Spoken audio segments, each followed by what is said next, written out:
Tanguy Luindula titulaire à la pointe de l'attaque auxerroise. En effet, Pironi et Benjani, qui n'ont pas démérité selon les dires de Jacques Santini, lui ont été préférés. Les Lensois que l'on retrouve les premiers à l'attaque en ce début de partie avec un ballon en profondeur pour Daniel Cousin. On ne joue que depuis 12 minutes et déjà c'est l'ouverture du score ici à Félix Bollaert.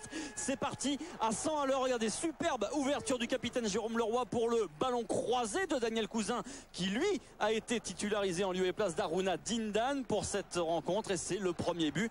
12 minutes de jeu, c'est parti vraiment très vite dans cette partie et Auxerre s'est laissé déborder une première fois, puis déborder une seconde fois avec un ballon qui va être récupéré par des Lensois. On ne joue que depuis 14 minutes ici à Félix Bollaert. Le ballon sur le côté avec encore une fois Jérôme Leroy à l'ouverture dans la course là-bas pour Jussier qui a vu au deuxième poteau l'arrivée d'Olivier Thomer, et 2-0. Bollaert peut exploser, la défense auxerroise explose elle aussi à son tour, mais pas dans le même sens du terme. On a vu Fabien Cole qui, pour son 299e match de Ligue 1, encaisse coup sur coup ses 2 premiers buts de la saison, 2 premiers buts sur lesquels il ne peut absolument rien. Auxerre quelque peu à la peine, Auxerre à la dérive même en ce début de partie. On retrouve les Lensois avec un coup franc claqué par Fabien Cole. Superbe coup franc signé Jussier, que l'on voit partout dans ce début de rencontre. Jussier associé à la pointe de l'attaque à Daniel Cousin et Olivier Thomer. Lance toujours avec le ballon, avec des Lensois qui déroulent vraiment, qui proposent un jeu exceptionnel. Centre de Jussier, reprise de Olivier Thomer, 3-0.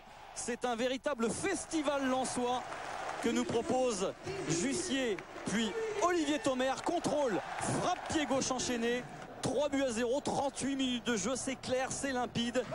Jacques Santini fait triste mine sur son banc, parce que pour l'instant, eh bien, les Auxerrois sont complètement absents des débats. Il faudra attendre les dernières minutes de la première période pour voir Auxerre en action, avec Benjani qui va récupérer pour inquiéter Charles Itange. Itange qui n'avait rien eu à faire jusqu'ici et qui détourne en corner ce tir de Benjani. Rien à faire pour Itange, si regardez, Itange qui ne va pas parvenir à garder ses buts inviolés dans cette première période, car l'invité surprise de la première mi-temps montre le bout de son nez, si l'on puisse s'exprimer ainsi. 3-0, c'est donc le score à la mi-temps, mais c'est loin d'être terminé, avec des Lensois qui repartent dans cette deuxième période comme ils avaient attaqué la première. Regardez Daniel Cousin, 56 minutes de jeu, petit ballon piqué au-dessus de Fabien Cole, et le cauchemar se poursuit. On a assisté en première période au doublé d'Olivier Thomer, et bien voici maintenant le doublé de Daniel Cousin, et c'est un retour gagnant pour l'ancien attaquant du Mans au sein de cette équipe lensoise. Ça passe juste au-dessus de Fabien Cole, c'est parfait, et surtout ça fait 4-0 en faveur du Racing Club de Lens. Et on n'a toujours pas vu Auxerre dans cette partie, ou si peu. Les Auxerrois, on va les retrouver. 58 minutes de jeu à Calais sur le côté. On va le retrouver avec un ballon qui va lui échoir là-bas dans l'axe. Petit ballon piqué pour Pironi, et là ça frôle le montant de Charles Itange. C'est tout simplement la plus belle occasion auxerroise depuis le début de ce match, ce ballon d'Acalé pour Luigi Pironi. Mais pour l'instant, eh bien toujours 4-0 en faveur du Racing Club de Lens. Lens qui est de nouveau à l'attaque avec Daniel Cousin, intenable sur son côté gauche. Cousin qui va prendre le temps de lever la tête pour une tête de Jussier. 5-0 pour le Racing Club de Lens. Le Brésilien qui jusqu'ici était le seul attaquant sang et or à ne pas avoir encore marqué. Eh bien, l'erreur est réparée. But de Jussier, et la déroute se poursuit pour Auxerre. 5-0. Jamais les Bourguignons n'avaient encaissé autant de buts ici à Félix Bollaert. On va retrouver l'homme du match. L'homme du match, eh bien, c'est Jérôme Leroy, le capitaine du Racing. Regardez, il lève la tête, petit ballon piqué pour un homme qui arrive lancé, c'est Yoann Demont. 6-0, c'est absolument incroyable. Il reste encore un quart d'heure à jouer dans cette partie. Fabien Cole est en train de vivre une soirée absolument cauchemardesque. On revoit l'arrivée lancée de l'ancien joueur d'Ajaccio, Yoann Demont, qui est un des régionaux de l'étape. Il est né à Valenciennes, pas très loin d'ici. Après avoir porté les couleurs de Beauvais et d'Ajaccio, il revient au pays et il marque face à la JOCR. Récapitulons, doublé de Cousin, doublé de Thomer, le but de Demont, ça fait 6-0. Il manque un doublé pour qui? Eh bien un doublé pour Jussier. Le voici 2 minutes plus tard. Le Brésilien se joue de la défense auxerroise après avoir intercepté un ballon du capitaine Philippe Violo, le malheureux Philippe Violo, qui a fêté cette semaine ses 35 ans et qui offre sur un plateau le 7e but à Jussier. But imparable pour Fabien Cole.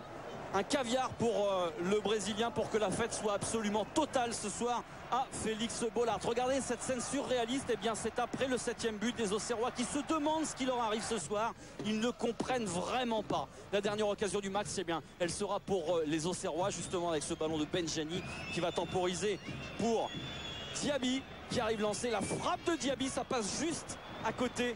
Début de Charles Itange, cette frappe du milieu de terrain défensif de la JOCR. On en restera là 7-0. C'est le score final dans cette partie. On écoute tout de suite les réactions différentes de Daniel Cousin et de Jacques Santini au micro de Philippe Lefebvre. On a fait un gros match, surtout offensivement. Je pense qu'ils nous ont laissé des espaces et on a su en profiter. Et c'est vrai que l'addition elle est lourde. Que c'est pas facile de prendre 7 buts, mais nous on est sur une bonne série, il faut continuer et j'espère que voilà, tout simplement ça va continuer parce que quand on gagne, c'est magnifique, tout le monde est content. Voilà. Parce qu'on mérite de prendre une volée de cette sorte, il faut rien se cacher, c'est ce qu'on a évoqué dès la fin du match avec les joueurs, mais je pense que la semaine va être très longue parce que les clichés habituels de dire qu'on va rebondir immédiatement lorsqu'on en a pris 7 et surtout de cette manière, je crois qu'il faudra beaucoup de temps pour évacuer cette lourde défaite.